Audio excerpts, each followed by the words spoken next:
Shalom semuanya, perkenalkan nama saya Hendrik Yorisman, mahasiswa dari Sekolah Tinggi Teologi Injil Philadelphia. Saat ini saya ingin presentasikan mengenai hakikat filsafat. Filsafat secara umum dapat dipahami sebagai kegiatan berpikir yang khas dari manusia. Berbeda dengan berpikir biasa yang hanya memandang permukaan masalah, berpikir secara filosofis berarti berpikir secara mendalam, kritis, rasional, logis, mendasar, dan menyeluruh terhadap segala sesuatu yang ada atau yang mungkin ada. Filsafat bertanya bukan hanya tentang bagaimana sesuatu itu terjadi, tetapi lebih jauh bertanya mengapa hal itu terjadi, apa bukti hakikatnya, dan untuk apa hal itu ada. Asal-usul filsafat. Sejarah mencatat bahwa filsafat pertama kali lahir dan berkembang pesat di Yunani, tepatnya di kawasan kota Miletus. Pada abad ke-6 sebelum Masehi, Yunani disebut sebagai tempat lahirnya filsafat, bukan hanya tanpa alasan. Pada masa itu Yunani merupakan wilayah yang sangat maju dalam peradaban, memiliki hubungan dagang yang luas dengan bangsa-bangsa lain seperti Mesir dan Babilonia, sehingga terjadi pertukaran budaya dan pengetahuan yang sangat intensif. Tokoh pertama sebagai filsuf. Tokoh pertama yang diakui secara sejarah sebagai filsuf adalah Thales dari Miletus. Thales mengemukakan pemikiran bahwa prinsip dasar atau unsur asal mula segala sesuatu di alam semesta adalah air. Baginya, air adalah sumber kehidupan. Air dapat berubah wujud menjadi padat, cair, dan gas, dan segala sesuatu berasal dari air dan akan kembali menjadi air. Meskipun pemikiran ini terasa sederhana bagi kita sekarang, namun pada zamannya ini adalah terobosan besar, karena ini adalah kali pertama seseorang menjelaskan alam semesta menggunakan unsur alam, bukan dewa. Ciri-ciri berpikir filosofis. Yang pertama, berpikir secara radikal atau mendasar. Kata radikal berasal dari bahasa Latin radix, yang berarti akar. Berpikir secara radikal artinya berpikir sampai ke akar-akarnya, sampai ke dasar masalahnya, dan tidak pernah puas hanya dengan jawaban di permukaan saja. Jika dalam kehidupan sehari-hari manusia cukup mengetahui bahwa hujan turun karena awan mendung, maka bagi filsuf hal itu belum cukup. Ia akan terus bertanya, apa itu awan? Mengapa awan bisa mendung? Dari mana asal uap airnya? Dan seterusnya, hingga sampai pada penyebab yang paling awal dan paling mendasar. Lalu yang kedua, berpikir secara sistematis. Berpikir secara filosofis juga bersifat sistematis, artinya tersusun secara beraturan dan saling berkaitan satu dengan lain. Pemikiran filsafat bukanlah sekumpulan gagasan yang berantakan, terputus-putus, atau saling bertentangan. Dalam filsafat, setiap pemikiran ditarik dalam satu rangkaian sistem yang utuh, di mana bagian satu mendukung bagian lainnya, dan kesimpulan diambil berdasarkan urutan pemikiran yang benar. Jadi selalu berurutan. Yang ketiga, berpikir secara rasional dan kritis. Syarat utama dari filsafat adalah penggunaan akal budi yang sehat. Berpikir secara rasional berarti berpikir sesuai dengan nalar, logika, dan hukum-hukum akal sehat.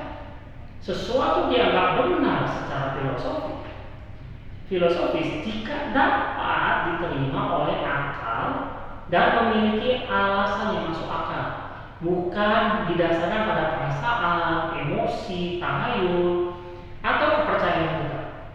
Dalam filsafat, setiap pendapat harus dibuktikan kebenarannya dengan argumen yang kuat dan logis. Yang keempat, berpikir secara menyeluruh dan universal. Berpikir filsafat bersifat menyeluruh, artinya filsafat memandang segala sesuatu sebagai satu kesatuan yang utuh, tidak terkotak-kotak dan tidak melihat sesuatu secara terpisah-pisah. Berbeda dengan ilmu-ilmu khusus yang hanya mempelajari satu bidang tertentu secara mendalam. Misalnya biologi hanya mempelajari makhluk hidup, fisika mempelajari materi dan energi. Filsafat mempelajari segala sesuatu yang ada. Filsafat memandang hubungan antara alam, manusia, dan Tuhan dalam satu pandangan yang utuh. Nah, yang kelima, berpikir secara abstrak. Ciri lain dari berpikir filosofis adalah bersifat abstrak. Abstrak berarti sesuatu yang tidak dapat ditangkap oleh panca indera, tidak berwujud materi, tetapi ada dan dapat dipahami oleh akal.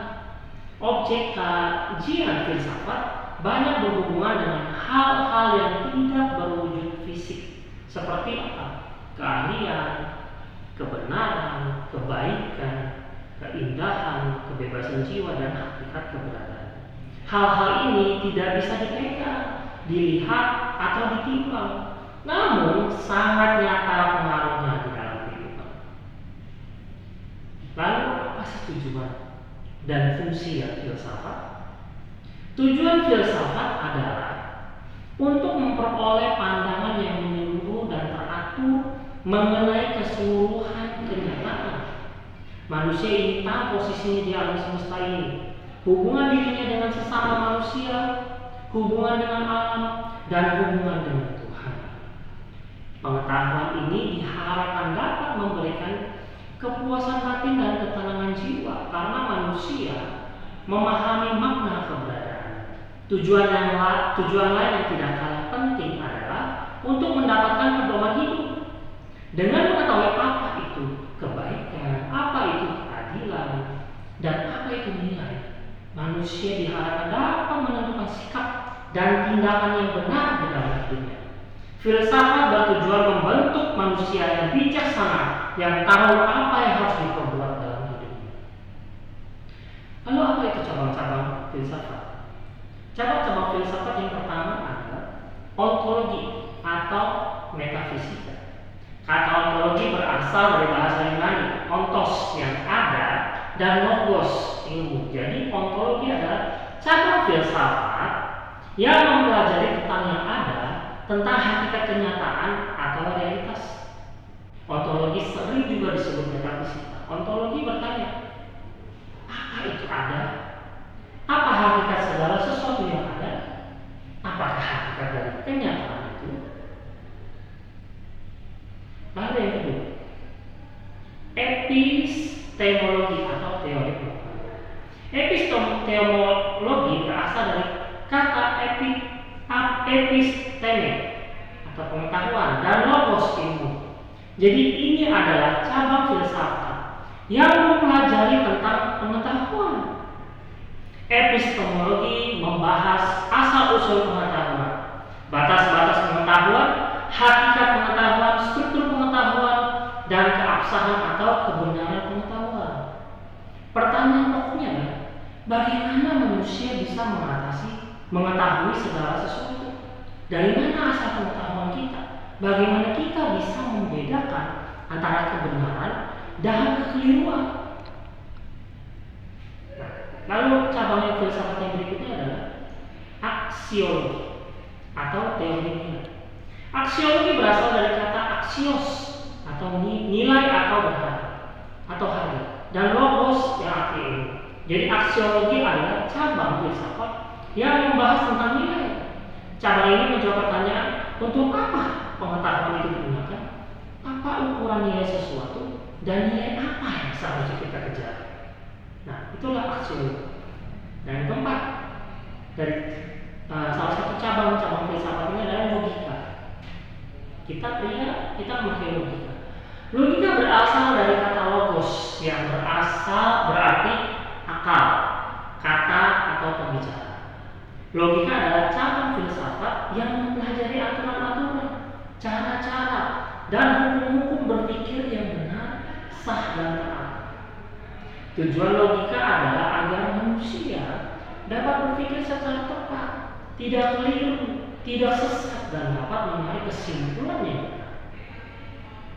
Lalu Filsafat dan kehidupan manusia apakah hubungannya?